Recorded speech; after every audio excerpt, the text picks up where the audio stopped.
Halo semua, saya di sini ingin membahas kejahatan di dunia maya atau biasa disebut cybercrime. Di sini saya jelaskan dulu apa itu cybercrime.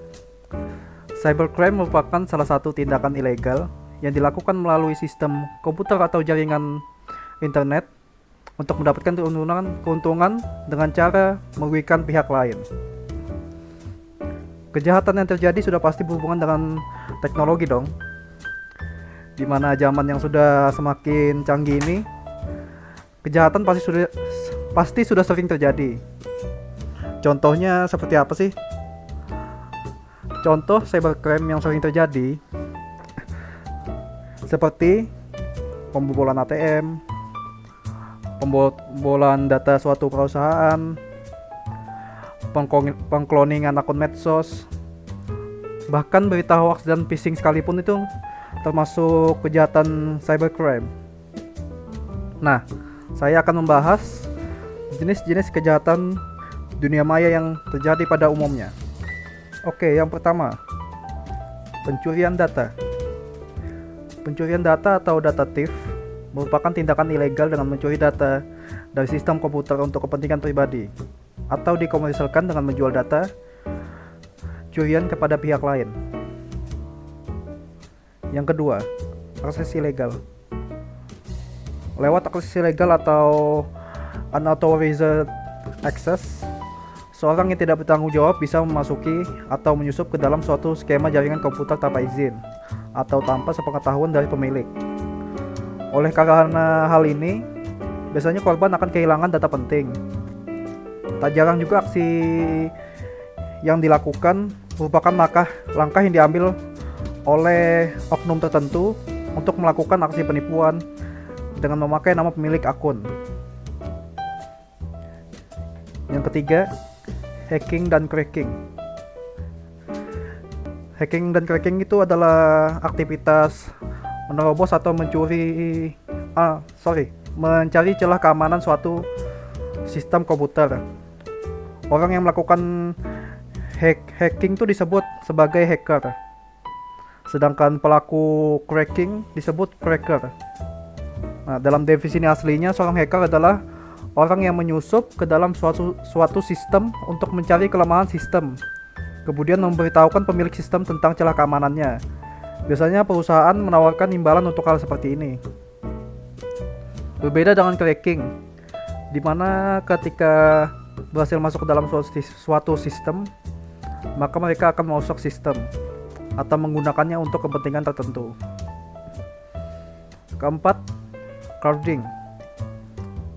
Carding merupakan kejahatan yang berhubungan dengan kartu kredit atau ATM dengan memanipulasi memanipulasi pelaku untuk mendapatkan data kartu korbannya. Setelah itu data itu akan diduplikat dan kartunya akan dikloning untuk digunakan secara ilegal. Kelima, defacing. Defacing biasanya dilakukan dengan tujuan iseng atau pamer kemampuan. Cara kerjanya adalah dengan menerobos suatu sistem, kemudian mengubah tampilan sistem tersebut. Kasus defacing sempat dialami oleh situs Telkomsel beberapa tahun lalu.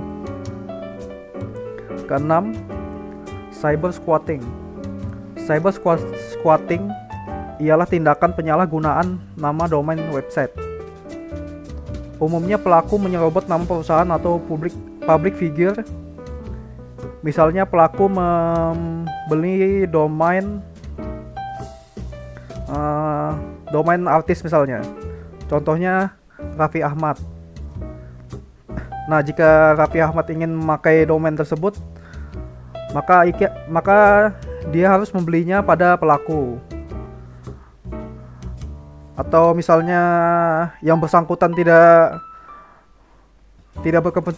berkepentingan dengan domain tersebut, dalam tindakan yang lebih ekstrim, pelaku akan mengancam membuat berita-berita di web tersebut bisa menurunkan reputasi artis tersebut. Ketujuh, cyber typo squatting. Cyber typo squatting adalah kejahatan cyber dengan membuat domain yang persis seperti domain perusahaan orang lain. Ya, tujuannya adalah untuk menipu orang lain atau biasanya menyebabkan berita bohong. 8. Menyebarkan konten ilegal. Pembajakan software, film, ataupun di internet selain melanggar hak kekayaan intelektual, sebetulnya bisa-bisa juga dimasukkan ke kategori kejahatan cyber. Bagaimanapun, apapun yang dibagikan di internet itu harus lewat persetujuan developer atau para pembuatnya. Kesembilan, ada malware. Malware atau yang disebut dengan malicious software adalah program yang dirancang untuk menyusup ke sistem komputer dan menginfeksi data-data di dalamnya. Umumnya malware disusupkan ke dalam sebuah software yang kemudian disebarkan di jaringan internet. Ketika seseorang mendownload atau menginstal program tersebut di komputer, maka malware akan melakukan tugasnya dengan merusak atau bahkan mencuri data-data di komputer. Dan yang terakhir, ke-10, cyber terrorism. Suatu kejahatan dunia maya dapat dikategorikan sebagai cyber terrorism apabila telah membahayakan pemerintahan atau fasilitas-fasilitas penting, misalnya rumah sakit atau apapun itu, bank. Oke, itu saja yang bisa saya sampaikan.